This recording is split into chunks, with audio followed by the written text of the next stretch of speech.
bahasa, ya salah satunya yang tadi. Ya, kemudian meningkatkan kemampuan untuk berorganisasi. Apa contohnya? Apa? Bekerja sama. Terus bekerja keras. Bekerja keras gimana? Bergotong royong. Saling menghargai. Saling menghargai. Terus apa lagi? Ada lagi? Ada lagi nggak?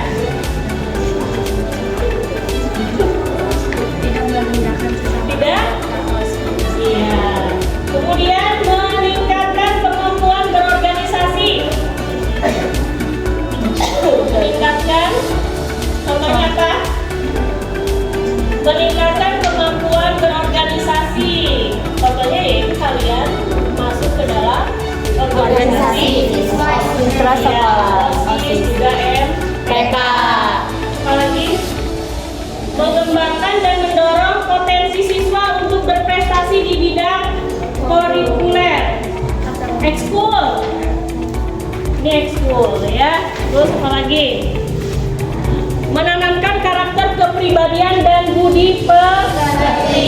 Jadi ditanamkan kalian mempunyai sikap yang etikanya lebih baik lagi. Kemudian apalagi tuh peranan OSIS dan MPK.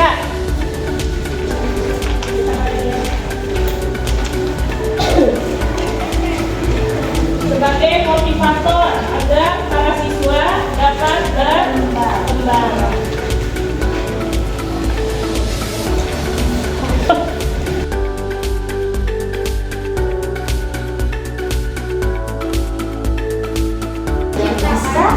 Apa? Mau?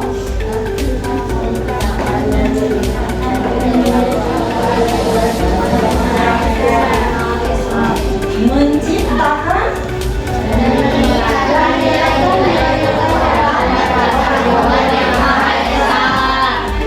yang kedua,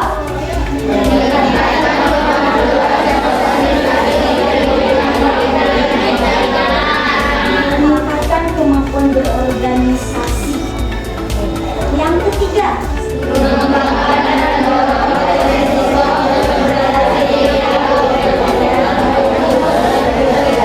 mengembangkan potensi siswa untuk lebih berprestasi. Yang keempat,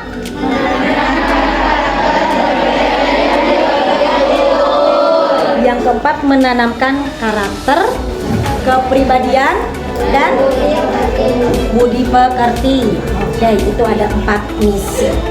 Yang pertama kita bahas yang pertama dulu ya. Tadi coba yang sebelah sini.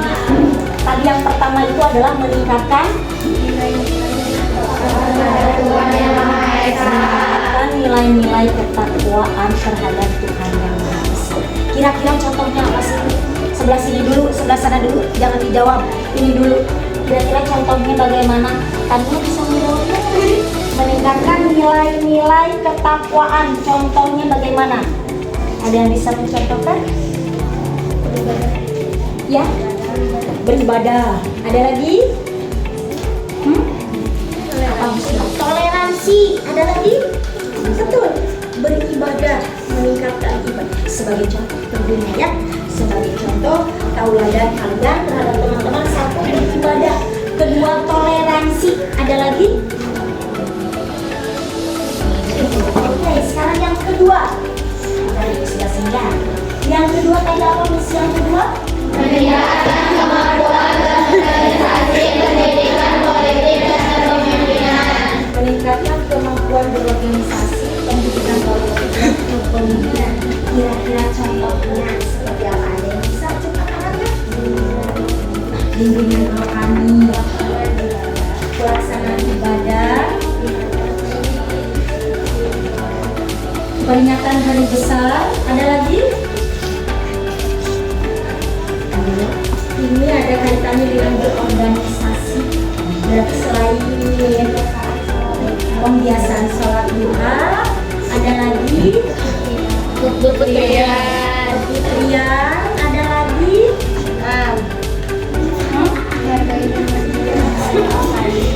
doa pagi, terus ayo literasi.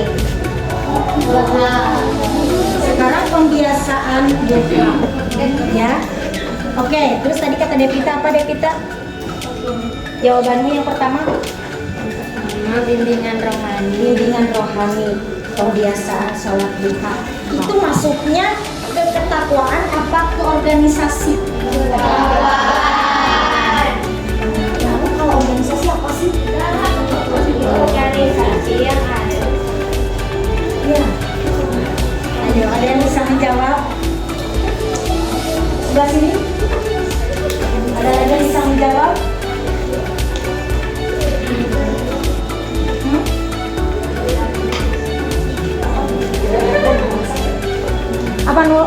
Apriani meningkatkan kemampuan berorganisasi.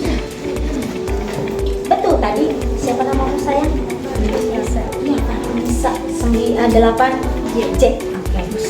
Meningkatkan berorganisasi sama tadi jawabannya mengikuti beberapa organisasi yang ada di sekolah di bawah naungan kepemimpinan. Harus ada apa aja di kita?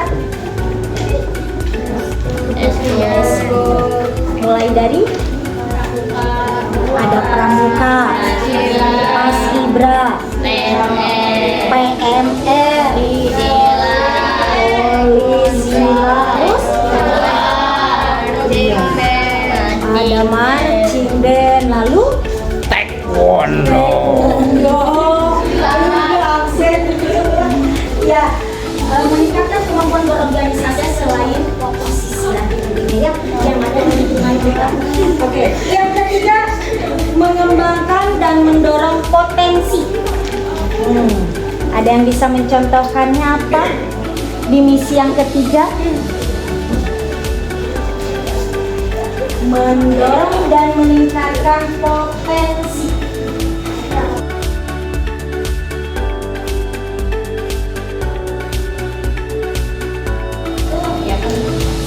Tapi mungkin bisa dihentikan.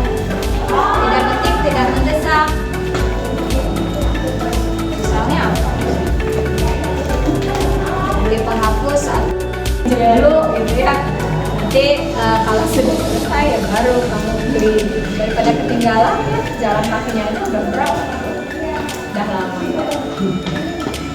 Oke, itu perencanaan kerja. Terus harus kerja sama. Mudah nggak sih kerja sama? Apa yang bikin susah kerja sama? Beda pendapat, betul. Karena beda kepala ya beda isinya, ya. Cek orang ada A halus, ya.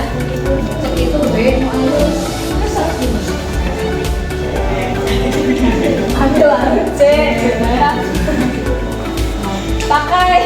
Pakai populasi ya, populasi dikawinkan tuh yang unggul di A dan unggul di B gitu ya, dikawinkan, diizinkan, kombinasikan gitu ya. Nanti ya hasilnya C gitu ya. Hasilnya C. Nah, penting sekali saat bekerja sama itu mampu meredam apa ya namanya tong gitu. Meskipun mungkin untuk beberapa tipe orang yang idealis ya itu agak sulit gitu ya. Nah, Ini mantan ketua OSIS tipe 1. Orang-orang yang lain itu ikut dia. Ibu Dita tuh pernah jadi ketua OSIS di sini dulu. Itu kerjasama. Terus negosiasi. Paling galak. Kemampuan bernegosiasi. Ya, lamun kita ketua bidang yang sedang membujuk anggotanya yang mau keluar, misalnya dinego lah gimana caranya supaya tetap bertahan. Terus ada learning skills. Nah ini sebagai seorang pemimpin, kalau kamu lihat ya, entah itu di film, entah itu di komik ya, ataupun tokoh-tokoh asli biografi para pemimpin perusahaan ya, pemimpin apapun itu, mereka itu pasti jadi tidak pernah berhenti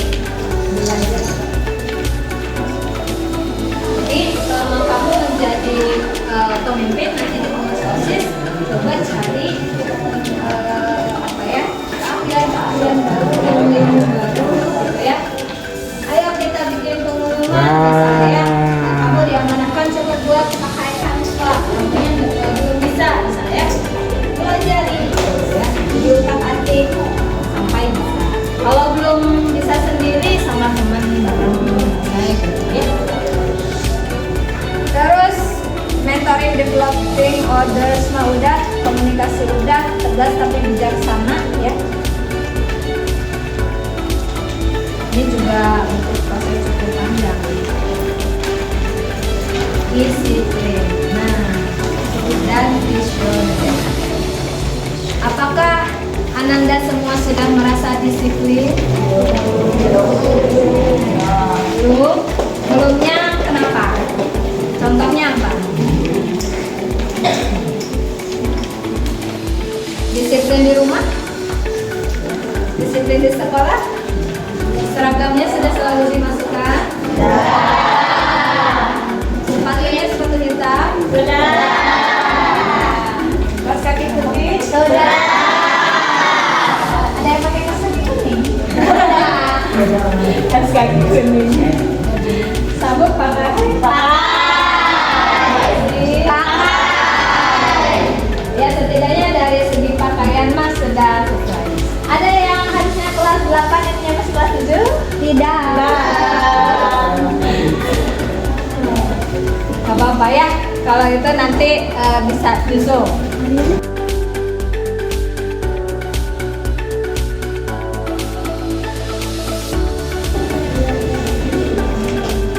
Oke, masih semangat belajarnya? Materinya bisa dipahami? Bisa. Masih semangat? Konsentrasi?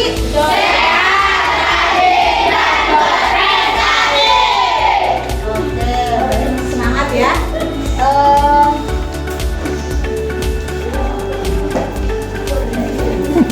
Sampai di sini ada yang mau ditanyakan? Siap menjadi seorang pemimpin? Wawasannya sudah tahu? Tahu sedikit, tapi tadi banyak yang lupa dan melupakan sebagian. Gitu ya? Selamat buat kalian ya. Tetap semangat, 2 hari di sekolah, kegiatan terus menerus.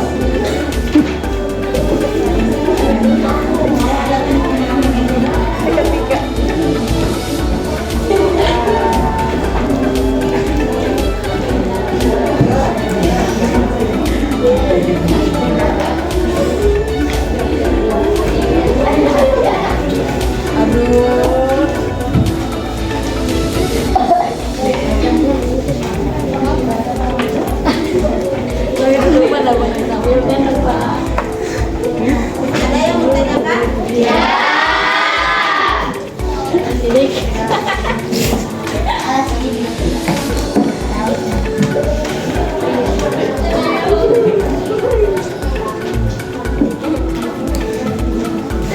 Jumlahnya ada berapa sih? Semuanya ada berapa?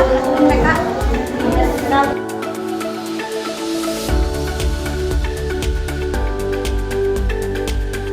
Orang lain atau menegur, kamu mana atributnya, sedangkan kamu sendiri melanggar aturan.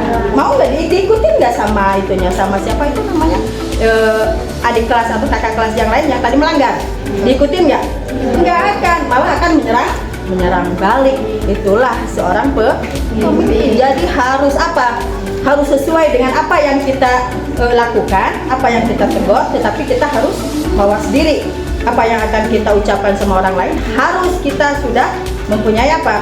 Etika atau etiket terlebih dahulu. Jangan sampai kita menegur orang lain salah, tetapi kamu sendiri berbuat salah. Maksudnya tidak sesuai dengan apa yang kamu ucapkan kepada orang yang ditegurnya. Inilah pemimpin. Jadi harus mencontohkan sesuatu yang baik.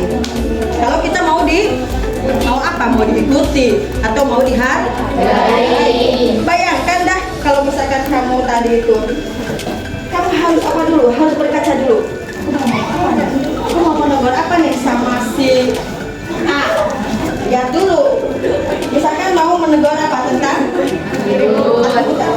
bed ya. Kalian udah naik ke kelas 8 misal. Di kelas 8 berarti apa? Bednya sudah harus ganti. Ganti apa? Misalnya kayak Mina, kayak Mina nih. Mina udah 8H, Jasmine udah 8H.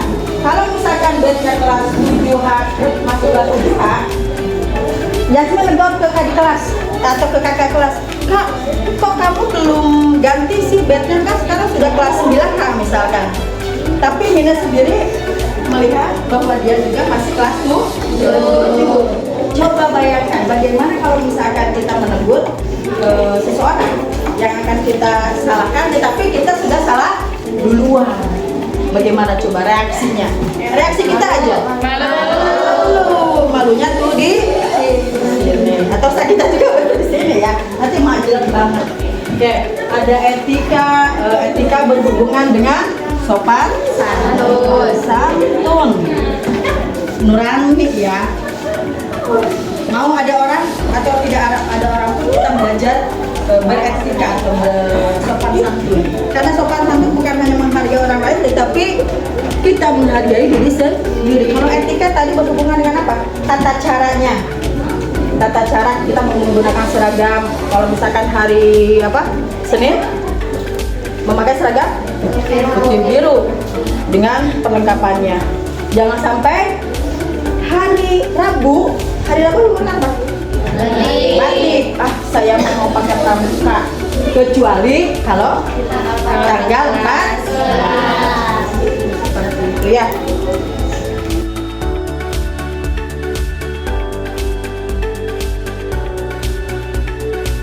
Anggota OSIS itu ya semua siswa itu adalah anggota OSIS. Nah, kalau kalian adalah Pengurus. yang telah dipilih dan terpilih dan kalian mendaftar seleksi OSIS. Nah, ketika seleksi tersebut kalian terpilih menjadi pengurusnya. Kalau kalian sudah menjadi pengurusnya, berarti yang calon ketika kalian sudah jadi pengurus OSIS, kalian harus bisa memimpin siswa-siswa yang lain. Nah, selain mengurus atau memimpin organisasi OSIS, memimpin siswa yang lain, kalian harus memimpin apa? Ya, memimpin diri sendiri. Jadilah pemimpin untuk diri sendiri terlebih dahulu sebelum memimpin orang lain. Contohnya dalam hal apa memimpin diri sendiri? Ya, dalam disiplin. Jadi memimpin diri sendiri dalam disiplin, memilih waktu, terus belajarnya, memimpin diri sendiri untuk tidak melakukan hal-hal yang negatif. Jadi harus hal-hal yang positif. Paham? Paham. Jadi kita itu harus bisa memimpin diri sendiri dulu. Misal ke sekolah tepat waktu, itu kan salah satu contoh memimpin diri sendiri. Terus untuk tidak melakukan hal-hal yang negatif. Contohnya diajak teman melakukan hal-hal yang negatif. Bagaimana yang akan kalian lakukan? Ya menolak. Itu contoh memimpin diri sendiri. Yang dibahas ini adalah etika kepemimpinan yang inspiratif dan membentuk pemimpin muda yang berkarakter. Kelihatan nggak sih? Kelihatan nggak? Dikit. Dikit. Iya. Tapi kelihatan. Kurang terang.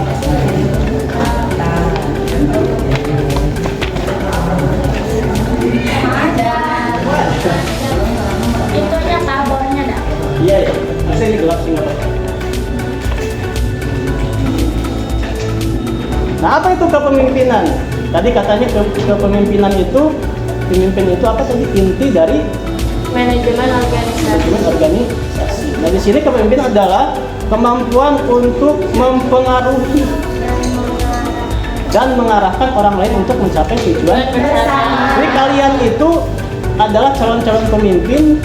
Kalau di sekolah berarti untuk siswa-siswa yang lain karena pengurus OSIS. Ya, jadi mempengaruhi dan mengarahkan orang lain untuk mencapai tujuan bersama. Jadi harus bisa mempengaruhi orang lain dan harus bisa mengarahkan. Jadi harus bisa mengarahkan orang lain untuk mencapai tujuan. Tujuannya tujuan yang bagaimana? Yang positif. Jadi pemimpin juga ada pemimpin yang negatif. Jadi misal pemimpinnya pemimpin cara pencuri, misal contoh. Itu juga kan dia mempengaruhi dan mengarahkan agar mencapai tujuan bersama. Tujuan bersamanya apa? Yang mencuri. Itu. Nah, kalau kalian berarti tujuan bersamanya apa? Mengembangkan apa? organisasi OSIS. Ya, mengembangkan bakat. Ini keseluruhan. Kemampuan mengembangkan ilmu-ilmu yang didapatkan, kemudian mengembangkan skill itu tujuan bersama. Nah, pemimpin ini bukan hanya ada di sekolah saja, tapi juga nanti di lingkungan masyarakat. Jadi kalian bisa jadi pemimpin, harus bisa mempengaruhi dan mengarahkannya yang positif, gitu ya.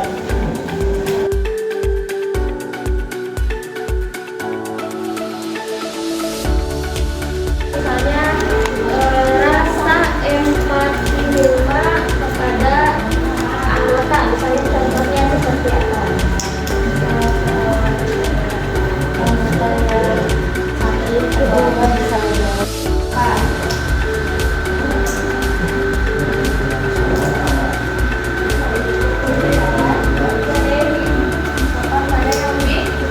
Apa hanya kepada yang lebih tua saja?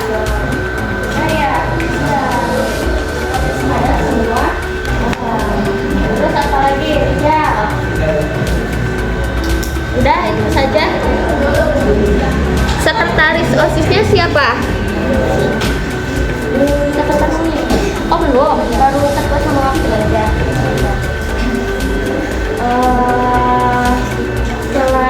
Sekarang ada yang bisa memberi contoh lagi. Jika menjadi seorang pemimpin, coba tunjukkan rasa adil terhadap anggotanya itu seperti apa?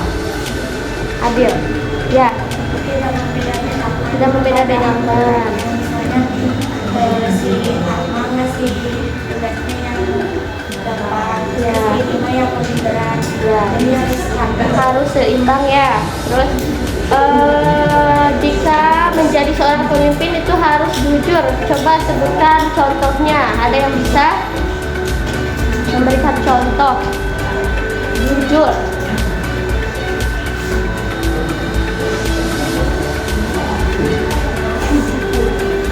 Alfat, coba Alfat.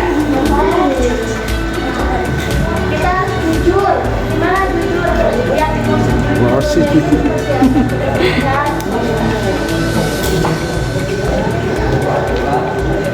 Karena kan OSIS itu bisa disebut orang-orang terpilih ya untuk menjadi anggota OSIS itu ya. Nah, kalian itu menjadi contoh ya, harus memberikan contoh bagi siswa-siswi yang lain. Coba Alfat, jujur. Bagaimana kita harus bersikap jujur terhadap orang lain, khususnya sebagai anggota OSIS. Bagaimana?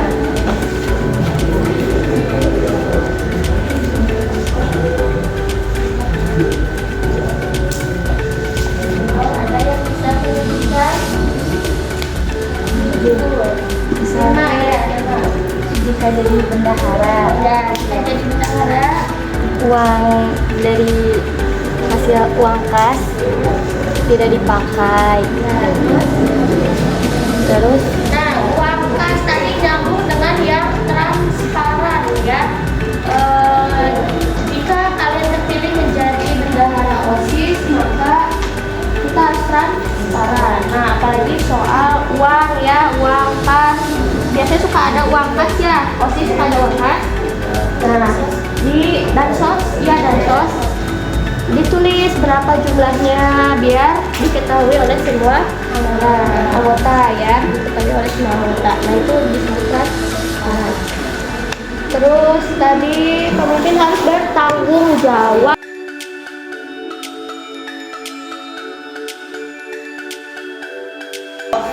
Di hidup kita ingin damai, berarti harus menggunakan tata krama atau kesopanan. Betul? Gitu ya. Tata krama itu perlu dalam hidup kita? Di masa sekarang yang tata kramanya masih kurang atau tambah kurang ya bahkannya, mungkin karena pengaruh modernisasi atau karena kamu sudah sibuk dengan gadget, ya benar nggak? Jadi tata kramanya semakin semakin tipis gitu. Nah, itu diantaranya ya. Nah, kemudian di sini ada juga penerapan tata krama di keluarga, hormat pada orang tua. Nah, kalau ada orang tua misalnya sedang duduk di kursi, nah ya duduk di kursi, tiba-tiba kita ada perlu, ya, terus kita lewat begitu aja. Gimana caranya kalau ada orang tua yang duduk di kursi terus kita mau lewat, jalannya nggak ada lagi jalan lain, kita mau lewat ke situ, caranya bagaimana? Kumaha caranya? Coba. Ini sini kamu yang ini. Nih, misalnya apa namanya? Sini kok. Nah, nih ibu lagi di sini. Kamu mau lewat nggak ada jalan lain kan? Kamu dari sana misalnya. Terus lewatnya di mana tuh? Nah, ya. Kalau bahasa Sunda mah apa? Bahasa Sunda mah? Ngiring ngalangkung, ya. Oke? Nah, gitu. Makasih ya. Kayak gitu. Nah, apakah kalian masih sudah melakukan itu? Ya. Ada yang lewat-lewat aja. Ada orang tua juga lewat, ada nggak punten. Ada nggak? Ada. Baik atau tidak? Jadi tetap ya tata krama yang seperti itu harus tetap diterapkan. Apalagi orang tua yang dilewatinya. Betul? Betul. Ya, kemudian nih ada orang tua mengucapkan salam bila bertemu dengan siapapun, itu mengucapkan salam, ya. Mau itu yang senior dari kita atau yang di bawah kita, kalau ketemu bertatap muka kita ucapkan salam, ya. Kalau nggak salam juga selamat pagi, kalau pagi-pagi, kalau siang selamat siang, kalau malam selamat malam, gitu ya. Atau assalamualaikum. Nah itu udah bagus sekali ya. Oke? Nah itu diantaranya. Kemudian bila ingin berpergian selalu berpamitan. Siapa yang tadi pagi berpamitan kepada orang tuanya karena mau ikut acara ini? Saya. Ya, siapa yang tidak pamitan dulu? Siapa yang tidak pamitan dulu? Yang tidak pamitan siapa? Kenapa dah? Kenapa tidak pamitan? Coba ibu tanya, kenapa tidak pamitan? Pamitan, jadi kenapa kamu tadi nunjuk temannya nggak pamitan? Siapa yang tidak pamitan? Kamu yang nggak pamitan ya? Pamitan nggak? Oh pamitan. Iya, karena harus minta izin dulu. Ya, kalau sama orang tua berpamitan, itu orang tuanya walaupun tidak menyebutkan begini, iya Pak, mangga lancar ya kegiatannya, sehat terus, banyak yang sayang sama kamu, sukses selalu, itu dalam hatinya pasti sebutin gitu. Ya, orang tua itu selalu mendoakan yang terbaik buat anak-anaknya, begitu ya. Kalau misalnya tidak pamitan, pasti selalu ada yang terjadi dan tidak baik gitu ya, gitu, oke? Nah, karena semua yang kita lakukan itu harus atas izin dari orang tua. Itu ya, anak soleh, anak pintar. Nah, kemudian di sini menjaga perasaan orang tua agar tidak tersinggung oleh perkataan kita. Siapa yang suka marah-marah pada orang tuanya? Siapa yang suka marah-marah kepada orang tuanya? Oh, ya ada yang suka marah-marah ya.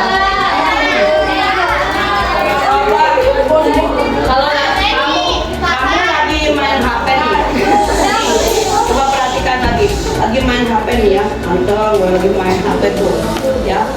Tiba-tiba ibunya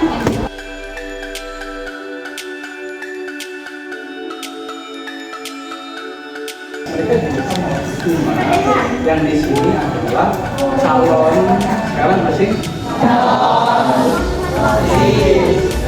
calon. Jadi nanti kalian setelah ini ya jadi pengurus, ya jadi pengurus. Nanti Bapak juga Bapak jelaskan banyak sekali sebenarnya tugas-tugas yang harus dilaksanakan, ya. Jadi bukan sekedar sebenarnya kalau misalkan ada orang yang bilang oh, OSIS itu ngiranya ini ya pengurus.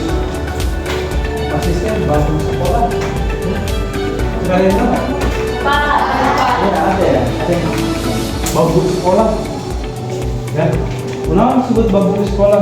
Karena di kita baik wae. Ya. Ada yang bilang lebih parah lagi, Putet, dengan kata kasar. Kok rada ini ya menjadi OSIS mah, ya? Ada awan, dadai kanan, kan pasti. Kerasa nggak sih? Enggak ya? Nggak kerasa. Jadi gini, yang harus kita tekankan bahwa kita sebagai pengurus OSIS, ya kita sedang menjalankan tugas, sedang belajar, sedang berorganisasi, seperti itu. Nah, kalau ada orang yang seperti itu yang ngomong kayak itu, biasanya mereka sudah ikutan, ya, nggak ikutan OSIS atau nggak ikutan organisasi apapun. Mereka pengennya bebas aja, santai-santaian, ya, pulang sekolah hanya langsung pulang, seperti itu. Bahkan di sekolah itu benar, ya, pas sekolah aja, tapi menjadi kelas, kayak tadi gitu. Nah, biasanya orang-orang seperti ini suka rada gimana ya, banyak berkomentar.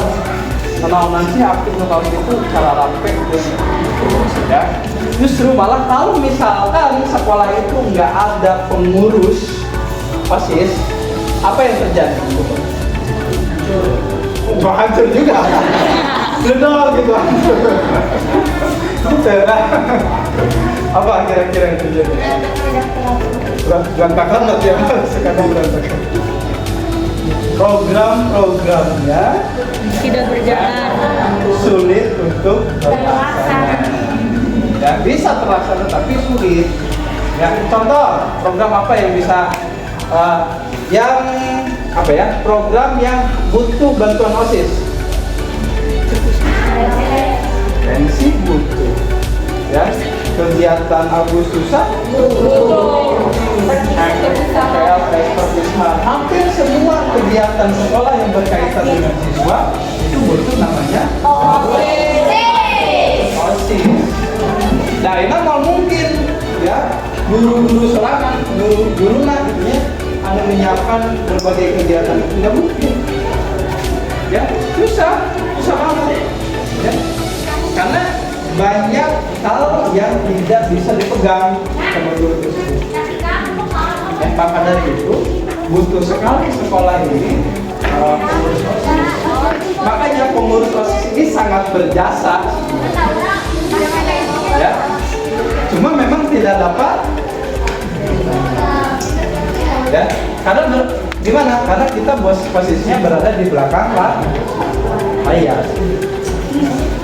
Ya. Cuma OSIS yang tidak bisa dapat tepuk tangan oleh hal yang lain. Paskibra, misal ya, contohnya Paskibra tampil, tepuk tangan nggak? Ya, orang-orang wah keren. Ya. Kemudian poli misalkan, wah keren. Pasis, ya, juga nyiapkan daftar hadiah.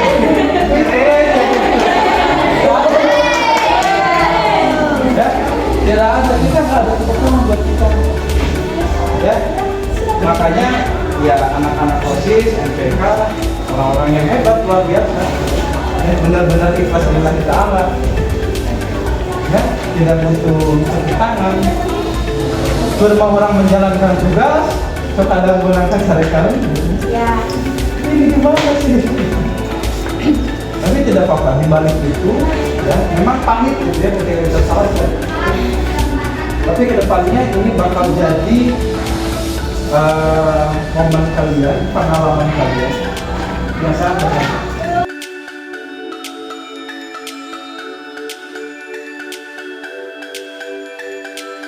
Semangat lagi deh, soalnya kalian sudah mulai ramai sekali.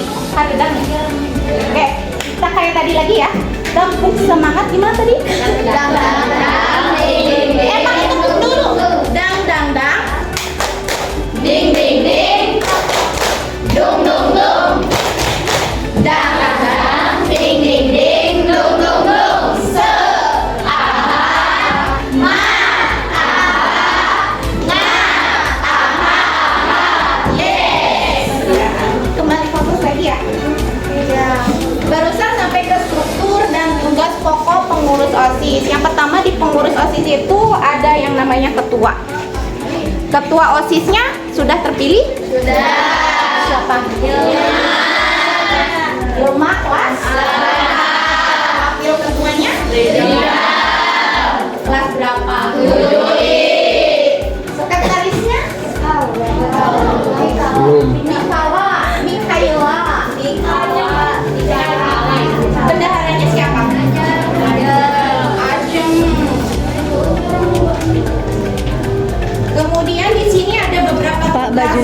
untuk ketua. Yang pertama, tugas ketua OSIS itu memimpin organisasi dengan baik dan bijak. Itu yang pertama. Terus yang keduanya, mengkoordinasikan semua aparat pengurus. Yang ketiganya, menetapkan kebijakan yang telah dipersiapkan dan dirumuskan. Ya, yang keempat.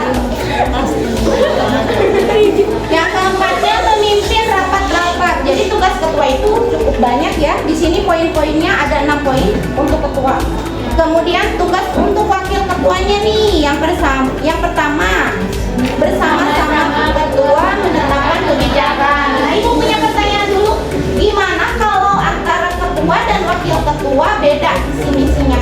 Bisa tidak dia mengendalikan satu organisasi secara baik dan benar? Bisa. Beda visi misinya bisa? Tidak. Kenapa bisa?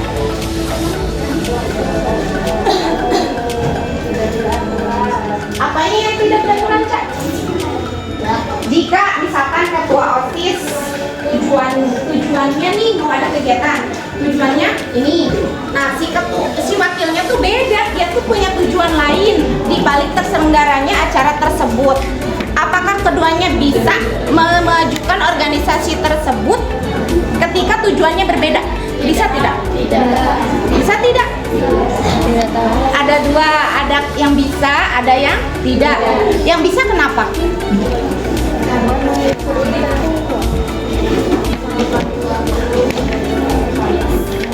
Kenapa? Tadi kan tujuan, bisa tidak satu organisasi maju ketika antara ketua dengan wakil ketua memiliki tujuan yang berbeda? Bisa tidak? Ya tidak bisa atuh.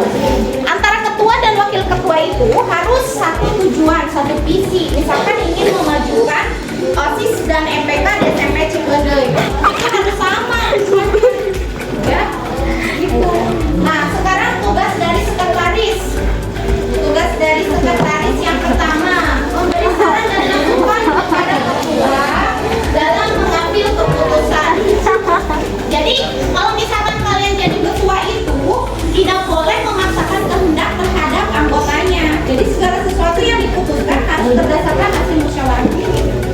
Jadi kalau misalkan anggota sudah setuju, fix baru kegiatannya dilaksanakan. Ya.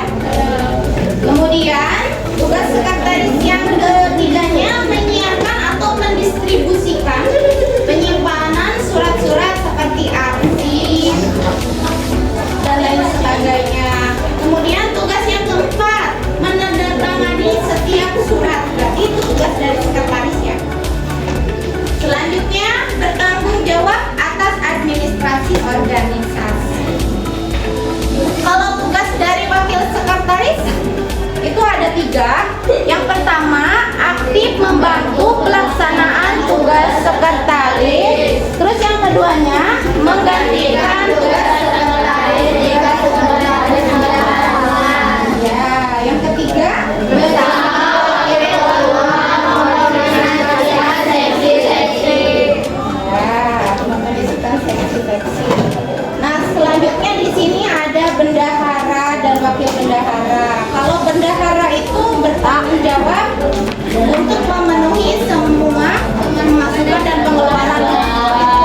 Jadi yang mengelola masuknya nih, misalkan uang kas OSIS itu dikumpulkannya di bendahara. Kemudian suatu ketika ada pengeluaran, ada anggota OSIS yang sakit, berarti harus jelas di situ keterangannya.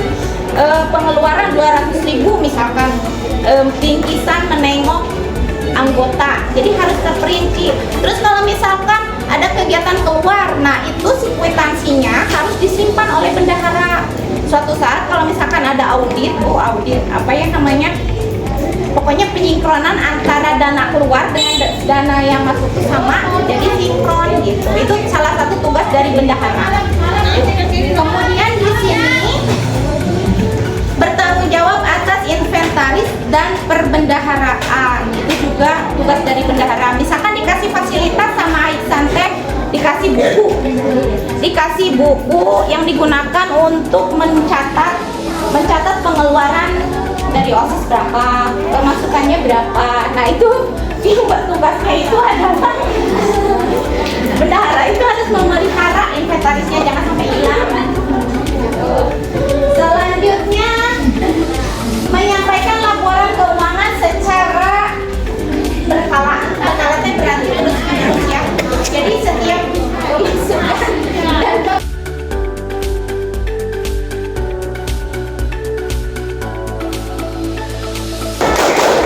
Satu, dua, tiga, dua, satu, dua, satu, tiga,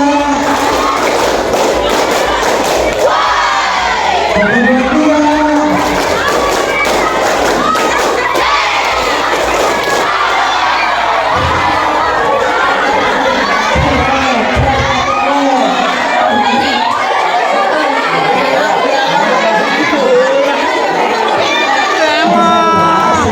Baru permainan yang pertama, ini udah banyak yang dicoret nih.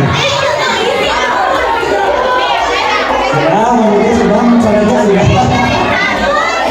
Jangan dihapus, jangan dihapus, jangan dihapus. Nanti dihapusnya malu gitu. Ya, lanjut kita ke permainan yang kedua ya. Nah, sekarang kalian semuanya saling berpegangan tangan. Ya. Sambil berpegangan tangan. Sekarang kalian lihat contoh lagi. Pegangan tangan.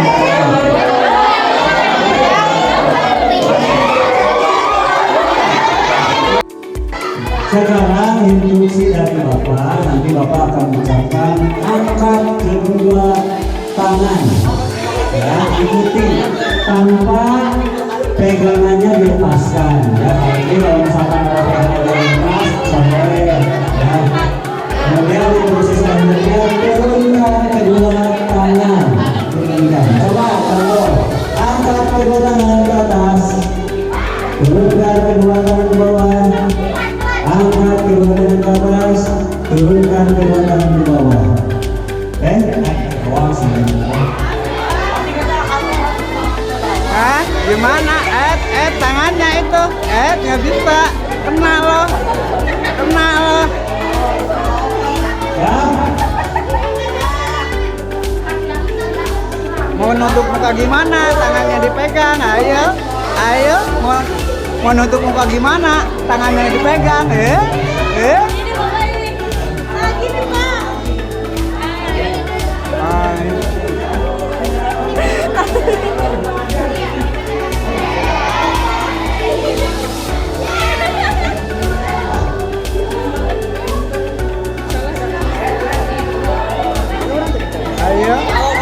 Mau nutup gimana?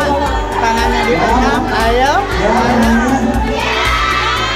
Ikuti instruksi Bapak. Angkat kedua tangan ke atas, turunkan kedua tangan ke bawah.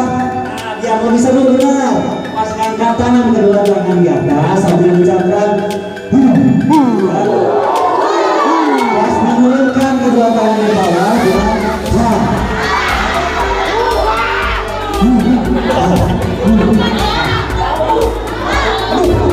siap, terima kasih.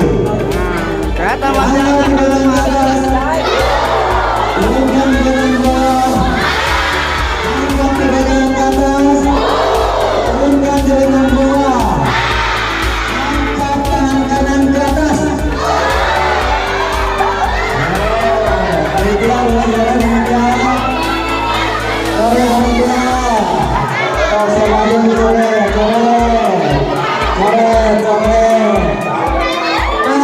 Tahan ya, tahan dulu, jangan diturunkan dulu semuanya, tahan dulu di posisi terakhir, tahan biar panitianya bisa lihat ya.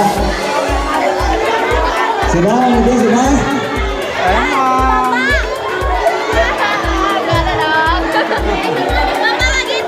Ya, siap lagi, ikutin siapa lagi. Ya, angkat kedua tangan ke atas, turunkan kedua tangan ke bawah. Angkat tangan kanan ke atas. Sore.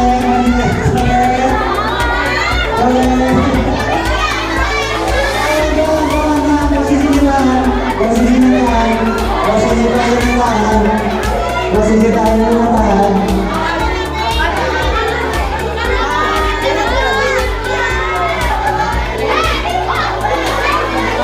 Siap lagi sekali lagi, siap sekali lagi, siap. Siap sekali lagi. Oke, siap. Ya, angkat ke dalam atas. Turunkan ke badan ke bawah. Angkat ke badan ke atas. Turunkan ke badan bawah. Angkat tangan kiri ke atas.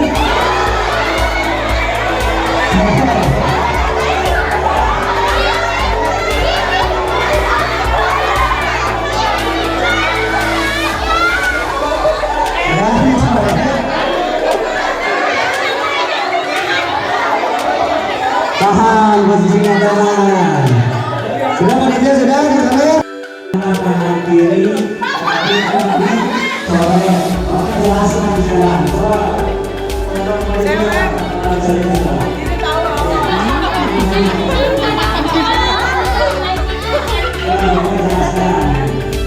Angkat badan ke atas, turunkan ke badan bawah.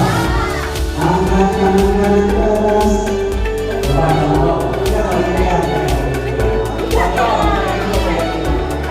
Ini angkat ke kanan, ini terus yang siapa? Kanan. Ini misalkan angkat tangan kanannya ke atas, ini angkat tangan ke atas. Tadi yang dicari yang mana? Yang angkat satu tangan doang ya. Terusin apa tadi? Angkat tangan kanan ke atas. Ini sore apa? Ya. Terusnya angkat tangan kanan ke atas itu udah benar. Tapi kan di sini dan di sini turunnya perlu juga angkat tangan kanannya ya. Terus kenapa di sini turun? Setelahnya misalkan, nah ini sudah berpeluang, tapi angkat tangan kanan ke atas. Kalau yang melakukan jalan lain.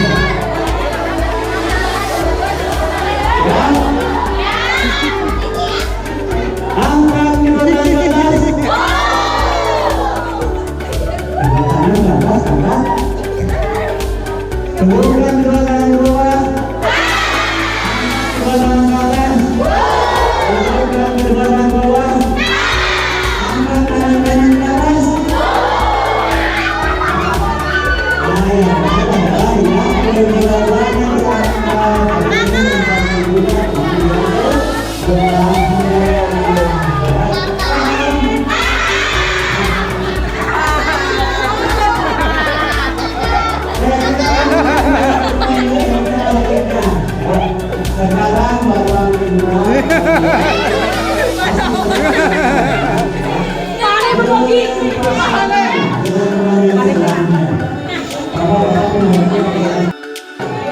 Sekarang Bapak Indra harus mengganti pasangan. Misalkan dari sini balikan,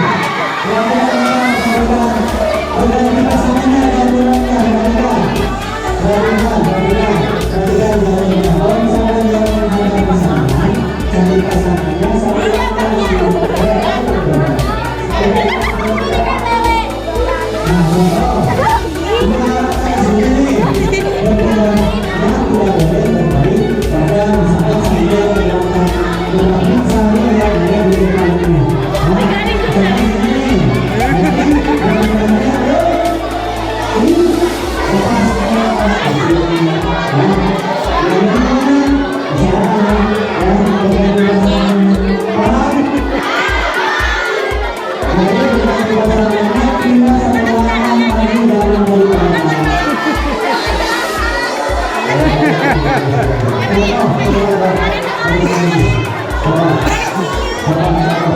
Tiga.